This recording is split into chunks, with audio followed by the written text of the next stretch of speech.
స్వామి నమస్తే. మీ పేరు స్వామి? నా పేరు ఎస్ బాబు కాల్లా. ఇంటి పేరు ఏం చేస్తారు? రియల్ ఎస్టేట్ అని గోల్డ్ షాపు, తర్వాత సివిల్ ఇంజనీర్. సివిల్ ఇంజనీరా? ఓకే స్వామి. ఏం చెప్తారు ఈ రోజున? మీరు ఇంజనీర్ అంటా ఉన్నారు కదా, అసలు ఏం చెప్తారు ఈ ప్రభుత్వ పనితీరు పట్ల? అసలు ప్రజలందరూ సంతోషంగా ఉన్నారు, ఒక పక్కన అమరావతి కూడా, పోలవరం కూడా ఫుల్ఫిల్ చేస్తామని చెప్పి అంటా ఉన్నారు. ఏం చెప్తారు మీరు? 2027 కల్లా మొత్తం అన్నీ అయిపోతాయి స్వామి. చంద్రబాబు నాయుడు ఏది ఆపడు, ఎందుకంటే ఆయన పర్ఫెక్ట్, అది దానికి తిరిగిలేదు. ప్రజలు పట్టించుకోవట్లేదు, చంద్రబాబు మోసం చేస్తా ఉన్నాడని చెప్పి అంటా ఉన్నారు కొంతమంది. మోసం చేయడం అసలు ఆయన మోసం చేసాడు అవసరం లేదు. మొన్న వరదలు వచ్చినాయి, వరదలు వచ్చినప్పుడు ఏం చేశాడు? సాను మోసం చేశాడు. ఆయన వచ్చాడా, తిరిగాడా, పడవేసుకొని వెళ్ళిపోయాడు. అందరికీ అన్నం పెట్టాడు, భోజనం పెట్టాడు, అన్న క్యాంటీన్ పెట్టాడు, తర్వాత హాస్పిటల్స్ చేస్తున్నాడు, తర్వాత ఇల్లు గవర్నమెంట్కి ఇల్లులు ఇస్తున్నాడు, అన్నీ చేస్తున్నాడు కదా స్వామి. ఇప్పుడు జనాలను ఏమని చేశాడు? సోనబోతుల్ని జనాలను చేశాడు. ఆ గవర్నమెంట్ వచ్చాక చెత్త అయిపోయింది. వైసీపీ గవర్నమెంట్ వచ్చినప్పుడు ఎవరికైనా అన్నం పెట్టాడా? అన్నం క్యాంటీన్ ఉంచాడా? ఆరోగ్యం ఇచ్చాడా? మనకి అది అవసరమా మనకి? ఏది ఆడపిల్లల్ని పెట్టి ఇంటింటికి వెళ్ళి ఫోన్ నెంబర్లు తీసుకొని జనాలను వచ్చి ప్రేమించి పెళ్లి చేసుకోమనా? వారంటీ అవసరమా? ఒక వారంటీ ఉంటే చాలు, వారంటీ తీసేయాలి, వారంటీ ఉండకూడదు. వాలంటీర్ వ్యవస్థ ద్వారా నేను ఎన్నో పనులు చేశాను, అన్ని పథకాలు వాళ్ళ ద్వారా ఇచ్చానని చెప్పి మాట్లాడుతున్నారు కదా స్వామి. మరి చెప్పిన స్వామి, ప్రతి మనిషికి అన్నం క్యాంటీను, ఆరోగ్యశ్రీ, ప్రతి మనిషికి ఇంటికి ఉద్యోగం ఇస్తారు. ఉద్యోగం కంపల్సరీగా ఉండాలి స్వామి. తర్వాత ఏంటంటే మనుషులు కూడా ఇంట్లో పని చేసుకొని ఇంటికి ఆడపిల్లకి ప్రతియోడు మగోడు కానీ అడుకోడు, రోడ్డు మీద ఒకడు అడుకోడు కనబడకుండా, నాకు తెలిసి ఆడి పేదోడు పని ఇవ్వాలి స్వామి, కనబడకూడదు. ఒక అడుకున్నవాడికి తిండి పెట్టండి, వాడికి ఒక ఇల్లు ఇవ్వండి, వాడికి ఏదో ఒకటి మంచి జాబ్ ఇవ్వండి, ఏదో ఒకటి పడగడానికి ఏదో ఒక 10,000 20,000 వాడికి ఇస్తే బతుకుతాడు.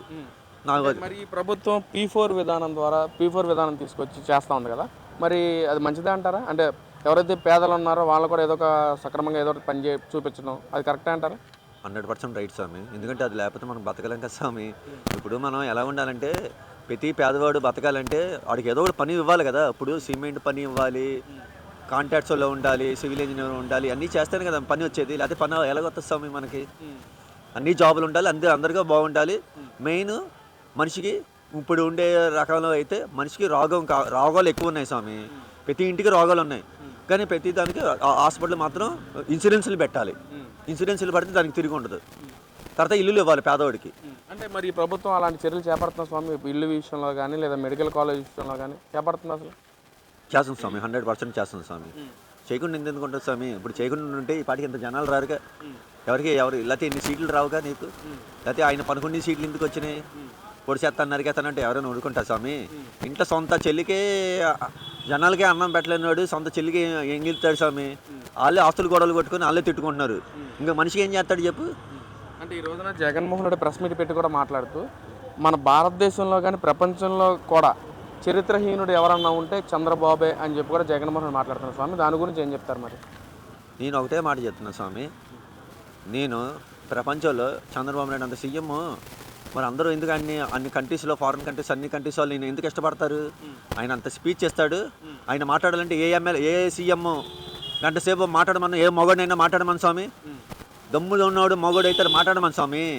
జగన్మోహన్ రెడ్డి వచ్చి జనాలు వచ్చి రోడ్డు మీద తిరగమన్నా, సెక్యూరిటీ లేకుండా తిరగమన్నా, మా సీఎం తిరుగుతాడు స్వామి. నాలుగు తిరగమన్నా, అవన్నీ అవుతూ పోలీసులు లేకుండా నాతో పడి తిరగమన్నా, ఎమ్మెల్యే లేకుండా తిరగలేడు స్వామి. సింగిల్గా తిరగమని స్వామి. ఫ్యామిలీగా వచ్చి మాట్లాడద్దాను, సింగిల్గా తిరగమను, సింహంతో తిరగమను, నాతో పాటు తిరగమని స్వామి. ఇవన్నీ వద్దు, నాతో వచ్చి మాట్లాడమన్నా. అదే సార్ పక్కన జగన్మోహన్ రెడ్డి మాట్లాడుతూ, గత ప్రభుత్వ హయాంలో నేను ప్రజల్లో ఉన్నాను, ప్రజల గుండెల్లో ఉన్న ప్రజలు మమేకమై ఈ ప్రభుత్వాన్ని ప్రశ్నించానని చెప్పి మాట్లాడుతున్నారు కదా. మరి వేసాడంటే అప్పుడు ఏముంటే దాంట్లో ఏమున్నాయి స్వామి? వాళ్ళు మెషిన్లు పెట్టారు, వాళ్ళు కొనుక్కున్నారు, డబ్బులు ఇచ్చి ఉంటారు, అది చేసి ఉంటారు, అందుకని గెలిచి ఉంటారు. అందుకని 175కి అడ్డంగా అప్పుడు 15 సీట్లు తగ్గిపోతాయా? మరి ఇప్పుడు ఎందుకు గెలేదు చెప్పు? అంటే మీ ఒకటి గెలిస్తే వాళ్ళు ఒకటి గెలిస్తే తేడా ఉన్నట్ట. ఇప్పుడు ఇద్దరు ఉంటారు స్వామి ఇంట్లో. మొన్న ఏం చేశాడు? ఆనందని ఏం చేశాడు? మనోడే చేసింది అన్నీ తెలుసు. మాయగాడికి మాయగాడి సినిమా తీయచ్చు, మనవాడి గురించి. మాయగాడి సినిమా తీయచ్చు. ఎందుకంటే ఏమండి, పేదవాళ్ళు ఎంత ఇబ్బంది పడిపోయారండి కరోనా టైంలో. కరోనా ఏం చేశాడు స్వామి? నీకు ఏదైనా హామీ ఏదైనా ఇచ్చాడా? నీకు ఏదైనా మంచి చేశాడా?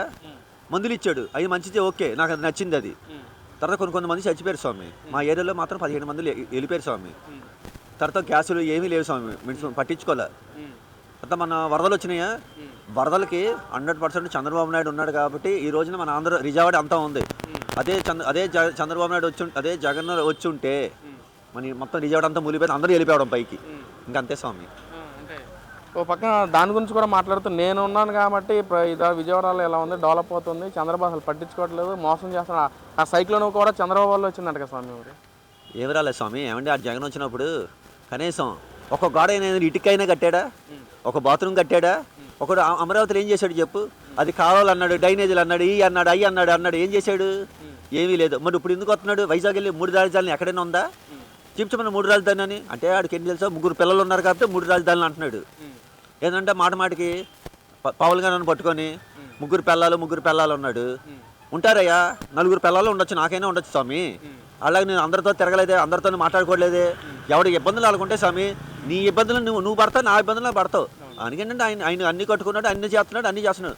ఇప్పుడు చెప్పిన పవన్కి అన్యాను, చంద్రబాబు నాయుడు, మోడీ, ఈ 3 పార్టీలు 2055 వరకు ఎవడు కొట్టలేడు స్వామి. మరో పక్కన వాళ్ళు మాట్లాడుతున్నారు స్వామి, 29లో మేమే గెలుస్తాం, వచ్చాక ఒక్కొక్కరు అంత చూస్తామని చెప్పి మాట్లాడుతున్నారు కదా. మరి అంత చూస్తానంటే ఇంకా మంచిది కదా స్వామి. మనకి ఎంత బుద్ధులు తిడితే అంత న్యాయం పెరుగుతుందిగా. ఎందుకంటే తెలుసా, రౌడీ షీటర్లు వేయాలంటే గవర్నమెంట్ రౌడీలు వేయాలంటే వాళ్ళ వరకే వేస్తారు. ఎందుకంటే వాళ్ళ కుర్రవాళ్ళని అందరూ అంతే కదా స్వామి. వాళ్ళు రౌడీలు కదా, రౌడీలకి ఎవడెత్తాడు? రౌడీలు వేస్తారు, మంచోడికి ఏరు కదా స్వామి. ఇప్పుడు అన్నం పెడుతున్నా నేను, అన్నం పెట్టేవాడు, అమ్మ నాన్న బాగా చూసుకునేవాడు ఎప్పుడు ఎవరికి పని చేయరు. పనికి నాడు రోడ్డు మీద తిరిగేవాడు, అడుక్కునేవాడు, అటువంటి వాళ్ళకి అయితే అన్నం పెడతారు. అతని గవర్నమెంట్, ఈ గవర్నమెంట్ ఉంది. అంటే ఈ ప్రభుత్వం, ఈ గవర్నమెంట్లో మాత్రం ప్రజలందరూ సంతోషంగా ఉన్నారు. అయితే సంతోషం 100% స్వామి. స్వామి, మరి తిరుమల తిరుపతి దేవస్థానం గురించి అసలు మీ ఒపీనియన్ ఏంటి? అసలు ఈ ప్రభుత్వంలోనే అక్కడ రాజకీయ లబ్ధి కోసం చంద్రబాబు అక్కడ నీచ రాజకీయాలు చేస్తున్నాడని చెప్పి వైసీపీ నాయకులు మాట్లాడుతున్నారు. అసలు ఏం చెప్తారు మీరు? వైసీపీ గవర్నమెంట్లో ఉన్నప్పుడు అమ్మవారు మన తిరుపతి కానీ చంద్రపతి కానీ అమ్మవారి గుడిలో ఎంత చండాలం చేశారు. ఒక్కొక్కడికి 100 కోట్లు లాగేసారు కదా స్వామి. డబ్బులు అంతా లాగలేదా? ఎమ్మెల్యేలు చూపించమని నాకు అంతా లంచాలే కదా స్వామి. ఇప్పుడు ఏ వల్లనా లంచమే. ఇప్పుడు అసలు లంచాలు లేవుగా, లంచాలు పెడితే పట్టేస్తున్నారు మనకి. ఏం చేశాడు? ప్రతిదీ లంచాలే కదా స్వామి వాళ్ళకి. ఇప్పుడు రేషన్ ఇవ్వాలన్నా 250 రూపాయలు లంచం ఇవ్వాలి, ఏదైనా ఇవ్వాలన్నా లంచమే, ఏదైనా సినిమాకి వెళ్ళాలన్నా లంచమే.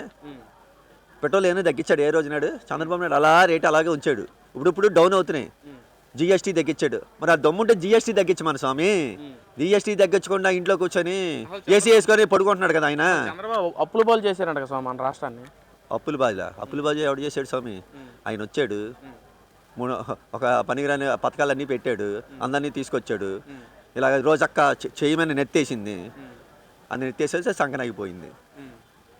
చంద్రబాబు నాయుడు వెళ్ళి సీఎం స్వామి. ఎందుకంటే 2029 మళ్ళీ పవన్ కళ్యాణ్, చంద్రబాబు నాయుడు, మన మళ్ళీ బీజేపీ, ఈ 3 కలిసిద్ది. వాళ్ళు ఎంతో ఏ పార్టీ తెచ్చుకున్నా కూడా మనమే గెలుస్తాం స్వామి. అంటే ఈ 3 పార్టీలు ఏమైనా విడిపోతే మళ్ళీ వైసీపీ ఏమైనా అధికారం చేపడుతుందా? మరి అసలు వైసీపీ అసలు తెలుసా, జీతోలో నాకు తెలిసే ఉన్న వరకు, నా హార్ట్ బీట్గా చెప్పిన వరకు చంద్రబాబు నాయుడు సీఎం స్వామి.